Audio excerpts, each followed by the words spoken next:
పూరా లోకల్. హిందువులు సొంత దేశంలోనే శరణార్థులుగా బతకాల్సిన పరిస్థితి వస్తోందా?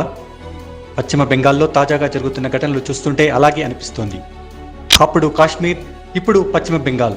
మొన్నటిదాకా బంగ్లాదేశ్లో హిందువులపై దాడులు జరిగితే భారత్లో చాలా మంది స్పందించారు. జనసేనాని పవన్ కళ్యాణ్ సహా ఎంతో మంది పార్టీలకు అతీతంగా ఖండించారు. భారత్ ఒక్కటే కాదు, పలు దేశాలు కూడా స్పందించాయి. దీంతో అక్కడ మైనారిటీలుగా ఉన్న హిందువులపై దాడులు కొంత ఆగిపోయాయి.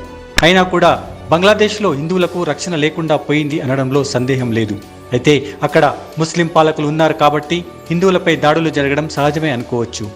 కానీ ఇప్పుడు భారత్లో అంతర్భాగమైన పశ్చిమ బెంగాల్లో కూడా హిందువులకు రక్షణ లేకుండా పోయిందన్న అభిప్రాయం వస్తోంది. వక్ఫ్ చట్టానికి వ్యతిరేకంగా అన్న పేరుతో ముర్షిదాబాద్ జిల్లాలో జరుగుతున్న నిరసనలు హిందువులకు వ్యతిరేకంగా అన్నట్టుగా మారాయి. ఈ ముసుగులో కొందరు దుండగులు హిందువులపై దాడులకు తెగబడ్డారు. మహిళలు అని కూడా చూడకుండా బెదిరింపులకు పాల్పడ్డారు. యథేచ్ఛగా దోపిడీలకు పాల్పడ్డారు.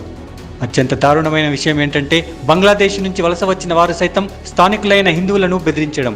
కొన్ని చోట్ల వీరి పట్ల ఎంత దారుణంగా వ్యవహరించారో చూస్తే ఎవరినైనా కలిచివేస్తుంది. ఆ దృశ్యాలు ప్రసారయోగ్యం కావు కాబట్టే వేయలేం, కానీ విషయం వింటేనే ఒళ్ళు గగురుపడుస్తుంది. ఇలాంటి పరిస్థితిలో చాలామంది హిందువులు ప్రాణాలు అరచేతిలో పెట్టుకుని బతుకుతున్నారు. పలువురు ఇతర ప్రాంతాలకు వలస వెళ్తున్నారు. కొన్ని గ్రామాలే ఖాళీ అయ్యే పరిస్థితి ఏర్పడింది.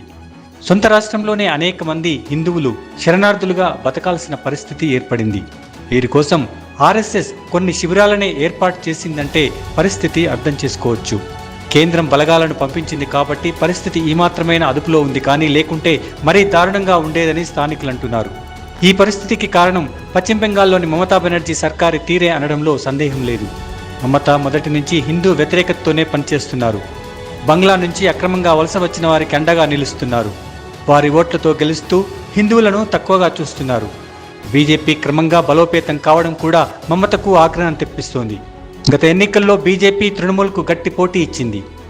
హిందువులు బీజేపీకి మద్దతిస్తుండడమే దీనికి కారణం. దీనివల్ల కూడా మమత హిందువుల పట్ల కక్ష సాధింపు చర్యలకు పాల్పడుతున్నారన్న విమర్శలున్నాయి. అయితే ఇంత జరుగుతున్న మమత విషయంలో కేంద్రంలోని మోదీ సర్కార్ ఇప్పటికీ సాఫ్ట్ కార్నర్తో ఉందని కొన్ని హిందూ సంస్థలు భావిస్తున్నాయి. అల్లర్లను అదుపు చేయడంలో విఫలమైనప్పటికీ మమతా సర్కార్పై ఎలాంటి చర్య తీసుకోవడం లేదన్న అభిప్రాయమూ ఉంది. పశ్చిమ బెంగాల్లో రాష్ట్రపతి పాలన విధించాలన్న డిమాండ్ కూడా వస్తోంది. వక్ఫ్ చట్టంతో ఏదో అవుతుందని గగ్గోలు పెడుతున్న మజ్లిస్ నేత ఓవైసీ హిందువుల ప్రాణాలు పోతున్నా ఎందుకు స్పందించడం లేదన్న ప్రశ్న వస్తోంది.